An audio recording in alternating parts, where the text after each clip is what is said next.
So, ayan. Hello, Wonders! Welcome back to my channel. Kamusta po kayong lahat dyan? So, for today's video po ay magluluto po ako ng puso ng saging. Meron pa ako ditong hinihiwa na puso ng saging. At lalagyan ko po ito ng konting munggo, crab, at saka hipon, at saka saluyot. So, ito po ay Filipino dish. So, hindi po masyadong feel ngayon yung gata, guys, no? So, hindi ko po lalagyan ng gata. So, hiwain lang po natin ito ng pagganito, maninipis.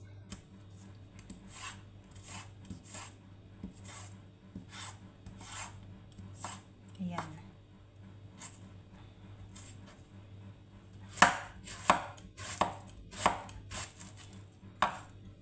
So, actually, guys, matagal na po ako, matagal na po ako na hindi ako nakaluto ng mga ganitong klaseng pagkain ng Filipino food, guys. So, itry natin ulit kung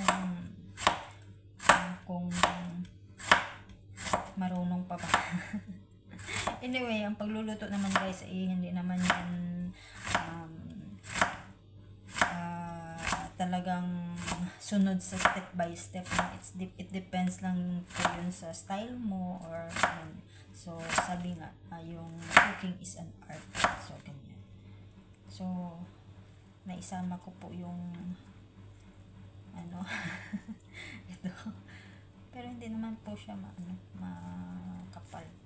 Manipis naman po siya, pero siguro okay lang yan. Okay. Parang makapal ba? Okay, so hindi po natin isasama ito dapat.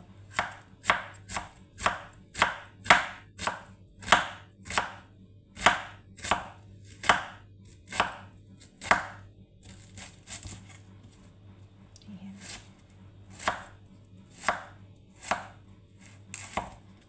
Ganyan lang po karami gagawin ko kasi konti lang, dalawa lang kaming kakain, guys. So, ayan. Tapos po nating hiwa-hiwain ng ganyan. So, dito, wala pa ako, talaga, guys, wala po akong mga planggana or ano. Kaya, dito na muna. Ayan. So, asinan po natin yan. Ako, guys, nagluluto talaga ako. Tinatamad talaga akong mag-search ng kung ano. Basta kung ano lang naalala ko, ito ba yung naalala ko, ganito lang siya, guys. Naalala ko, ganito lang yung ginagawa eh. Hindi talaga ako, guys, nagsi-search parati ng mga pagkain, ng kung ano-ano na gusto kong lutuin. Basta may ideya lang po na sa isip ko na gagawin ko, yun lang po ang mangyayari. So, sometimes, nako-curious po ako kung ano ba yung ginagawa ng mga chef or mga tagaluto or mga, syempre yung nasa video, kung ano po yung mga techniques nila, mga style nila ng pagluluto. Kaya ganun po nangyayari sa akin. Maalala ko lang po yun. Halimbawa, nakapag panood po ako ng matagal na ng ganun na video, matatandaan ko po yun at okay, ganun na ba, ay gusto kong magluto ng ganito. Hindi na po ako nyan, in that time, hindi na po ako nyan, guys, manunood pa uli. Yung naalala ko lang na last ko na pinanood, yun lang talaga yung, or naalala ko na last ko ginawa, or naalala ko na last ko pinanood, yun lang talaga yung susundin ko, nasa isip ko na lang, yun lang. So, ayan, guys, pasensya na po kayo kung ano man ginagawa ko dito, at if ever na may mali po dito sa ginagawa ko, guys, please paki-comment na lang po kayo, na po bahala mag-intindi sa akin. Ayan. So, lagyan lang yan ng asin. Tapos, ganituhin lang yata yan. Hindi ko alam. Huhugasan pa ba to or ano? Hugasan pa siguro to kasi diba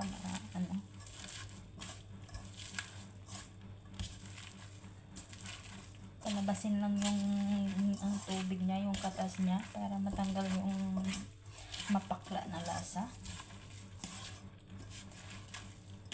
Ganun.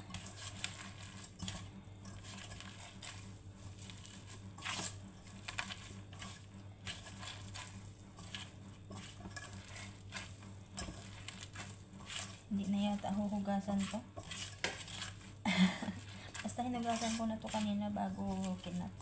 So, siguro okay na yan. Ayan.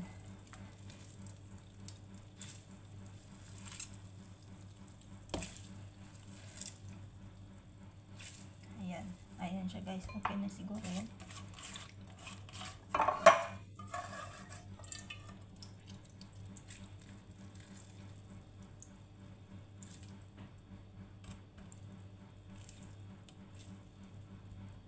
Ayan. So, ganyan lang po siya guys kadami. Ayan. So, may sibuyas po tayo dito guys. Kuhain natin yung pangisa. Hindi ko pa alam kung pwede pong lagyan ng sili. Pero maglalagay ako.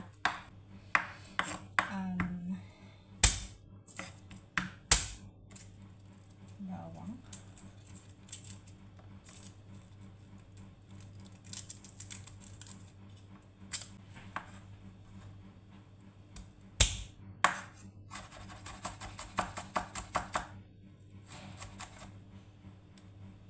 Gigisa po tayo. Gisa-gisa. Ayan, gisahin na lang natin lahat yan. Hindi ko kasi alam kung lalagyan pa ng bawang o ano, kamatis. Basta bahala na po guys. Next time, magre-research ako. Kung ano lang napasok sa utak ko guys, yun lang yung ginagawa ko ngayon. So, pasensya na po kayo. Ang importante, masarap siyang paggagawa. Masarap mamaya ang ano, ang pagkaluto. Yun lang. Ayan. So, bali,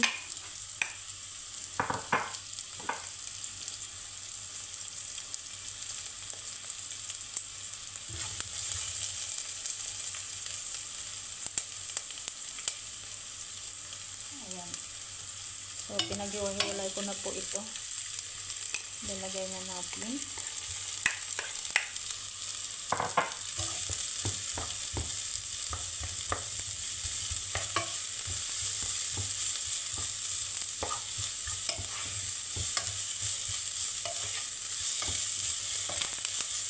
Bali po kasi guys, na-blanch ko na or na-steam ko na yung mga sahog. So, hindi ko na po ilalagay yan ng maaga. Pahuli ko na po yan siya. Ayokong ma-overcook yung ano. Ayan.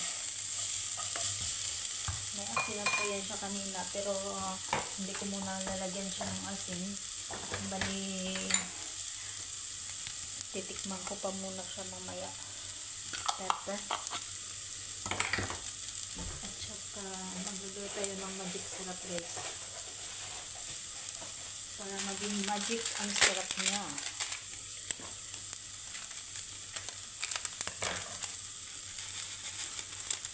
Hindi po ako masyadong marami sa magic syrup guys kasi una sa lahat nagtitipid ako sa mga ganyan. Hindi talaga ako masyadong maano sa mga bitsin-bitsin. Saka naglaga na ako kanina ng munggo.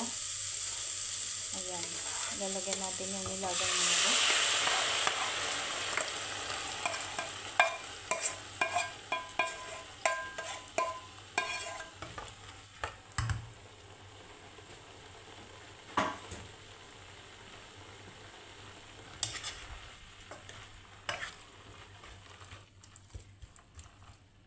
Pakuluin natin yan.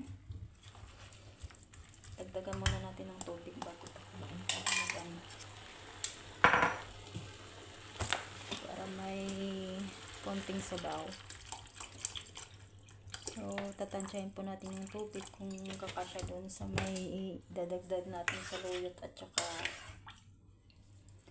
crab. Ayan, ganyan lang po siya. Nilesen pa ng konti yung tubig niyan. Kasi yung munggo hindi pa masyadong ganun ka. Kailangan ko pang ilaga yan para maisabay na din laga yung puso ng saging.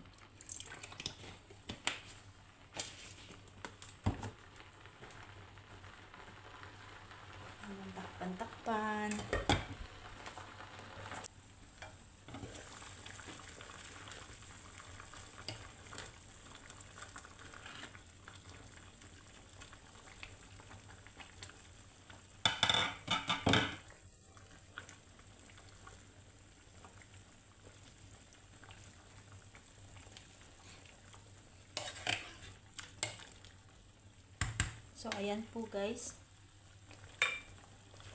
Siguro pwede na natin ilagay ang saluyot. So, itong saluyot guys ay bali pinreserve ko po ito, frozen.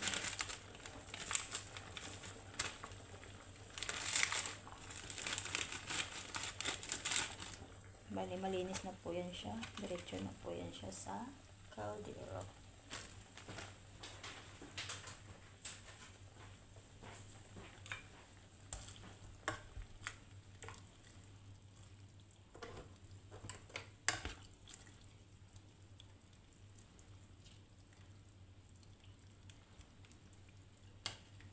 Ayan, pakuluin lang po natin uli kasi ano, nagtigil yung kulo niya dahil sa frozen.